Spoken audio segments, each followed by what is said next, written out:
Hapo awali nilikuwa na cheo cha LS ambayo kinafahamika kama koplo, ambao wengi wamenizoea kwa cheo hicho.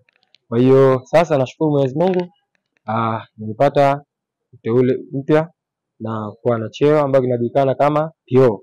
Kwa jina lingine ni kama sergeant. Kwa hiyo sasa hivi koplo itaondoka, tutakuwa tuko kwenye sergeant au PO.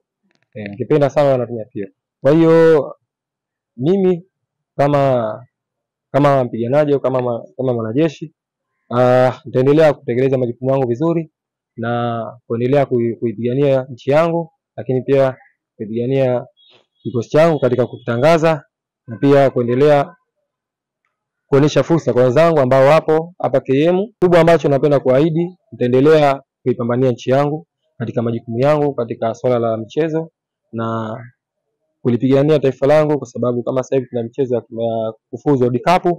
Kwa hiyo mimi kama mwanajeshi, mimi kama mchezaji, nipende tu kuchukua fursa hii kuambia wadau ambao wanatusupport, nitaendelea kuipambania nchi yangu katika majukumu yangu, lakini pia kujitoa katika timu yangu ya taifa na kuwa mfano kuiga katika kikosi changu, kwa sababu sina budi kushukuru kikosi changu kwa kuweza kunisupport kwa kila hatua ambayo napita.